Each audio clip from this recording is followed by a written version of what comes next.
I'd like to introduce to you the 7 principles and their laws. I've created these to help people better understand horses. They will seem simple in the beginning, but through the examples and the laws, I hope that you can really understand a better idea of where your horse is coming from and how they think. The principles will also build on and connect with one another, so as I'm going through, if I provide an example, it may fit more than one principle, and that's how they're designed to work. So the first principle is that horses are a herd animal, belonging to a group. Horses need to belong to a group and fulfill herd obligations. It's important to know your role in the herd. Second is safety in numbers. Herd animals feel the safest when they are with the herd and a strong alpha. Breaking away means taking a risk.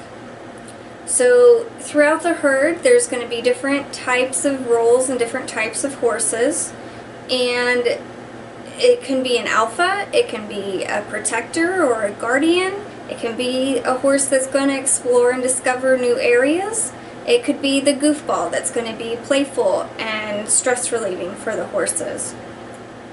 It's also important to know that you should have a role in your horse's herd as well, and that you should at least be over your horse in that herd. Number 2, pecking order. Setting an example. There needs to be a strong, confident, and calm leader. Leader-follower. In every situation, there will be a leader and a follower. So, from day one, horses are looking for the strongest, most confident, and calm leader possible. If they don't find one, they will become it. So they will become alpha if they don't feel anyone else is strong enough to protect them and provide for them. So it's your job to be your horse's alpha and be the strongest, calmest, and most confident leader that you can.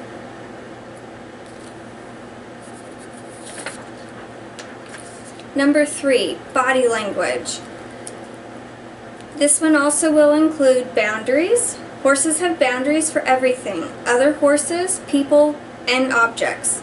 To cross a boundary, one needs permission to do so. Doing so without permission results in a forced action. The second is movement. To a horse, every movement has a meaning. So as you are approaching a horse or with an object or a new situation, they're always going to have different boundaries that we're going to be crossing, and they're going to tell you when they feel comfortable and when they don't. And every movement will mean something to a horse, so even if it doesn't seem to mean anything to you, it probably does to them.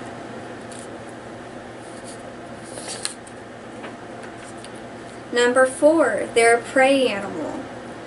They have a flight or fight instinct. Horses will choose to flee a situation. If not allowed, expect a fight. Discovery. It is important to encourage discovery while still allowing flight. So this means that horses would prefer to run away from a situation, a scary, nervous, anything that tells them that they should get away.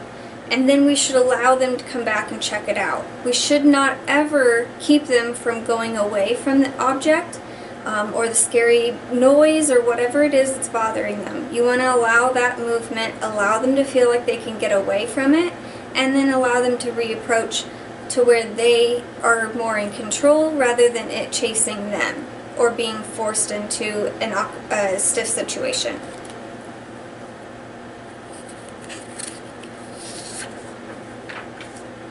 Number 5, correction, not punishment.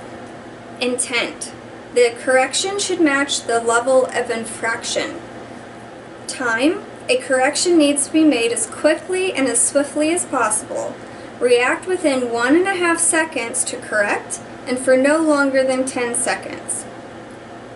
So this means that if it's a small infraction, you should not go over the top, and it shouldn't be a big correction. It shouldn't seem overly strict to the horse.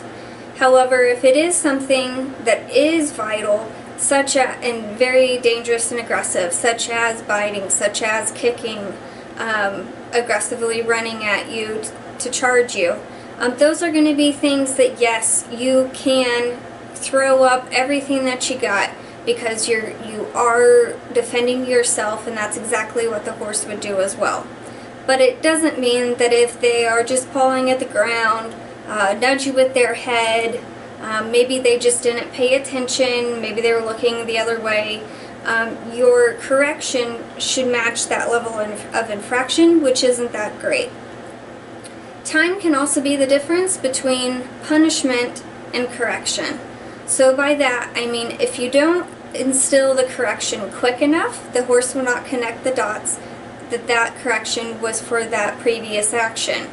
Also, if your correction starts to take on longer than 10 seconds, if you're somebody who's lost your temper and you're continuing to go after the horse for 20 or 30 seconds, this is now going to go into the punishment area, and they will no longer be connecting dots and learning from this. They will only be reacting and thinking that they have to get out of the situation.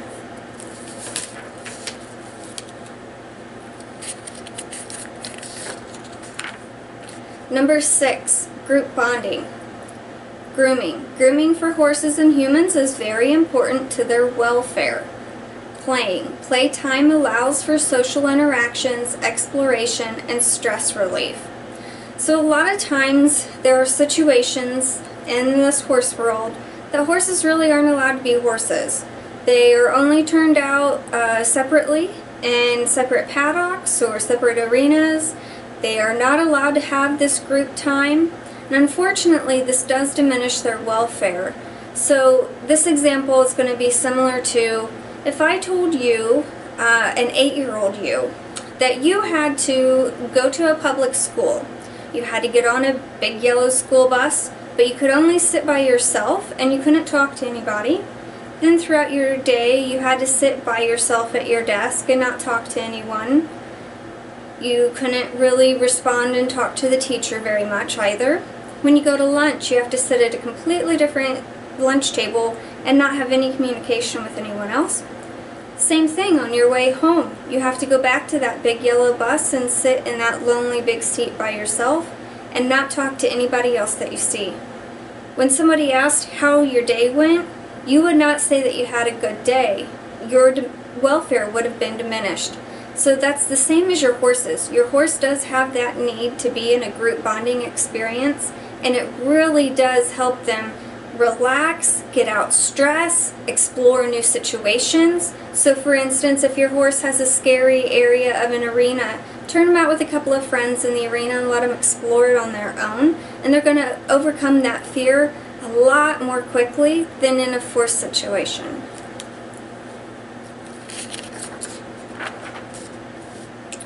Number 7, the brain. Pathways. Neuropathways are how thoughts travel through the brain.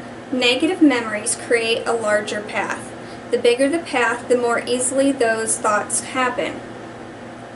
Endorphins. Endorphins are released and help with making and maintaining positive pathways. Adrenaline. Adrenaline is released in response to fight or fight actions, which will slow the ability to think and learn. So we'll start back up at the pathways. So when a negative action happens for a horse, whether it was by accident or on purpose, it creates a very large pathway. And that's why whatever the horse associates with that negative memory is going to pop into their head first, and they're going to do those actions from the get-go. So it's important to remember that one bad thing will have to equal 30, 40, 50 good things to make that same size pathway. So to overcome that one bad time, we're really going to have to work and create many more times of a good feeling, a good memory to help your horse have that pathway follow the first time on the good path. The second one is endorphins. Endorphins can be released while working. It can be rubbed out of the horse. And endorphins create a euphoric high type feeling that makes the horse feel good. It makes us feel good when we have an endorphin release. similar to being in love with someone. And that is what your horse should feel when they see you. And so that endorphin release is something that they can learn to crave. So in the example of cribbing, this is what's happening. The horse has learned by doing these actions that downward head movement to bite, chew, windsuck, whatever it is, actually allows endorphins to be released into the brain, and it gives them that good high feeling. That's why they keep coming back for more. The last one is adrenaline. And adrenaline in a horse's brain equals bad. It means that they have now left the learning and thinking side, and that they are totally reacting, and that they are only going to be reactionary from that point on until the adrenaline is gone.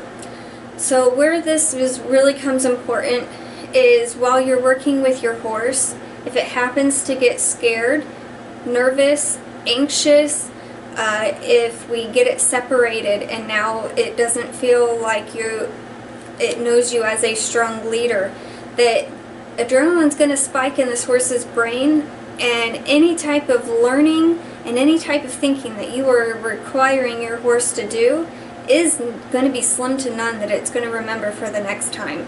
So anytime adrenaline is in play, we have to allow that to die back out, slow down, regain the learning and thinking side of the brain, and then the horse will remember it. But we can't ask the horse to remember something if it was just on the reactionary side of the brain. I hope after going through these principles and their laws that it's given you a different perspective on how your horse truly thinks. I do have articles and the principles listed on my website, todaysequine.com, and I hope you'll go there and check them out. Thanks for watching.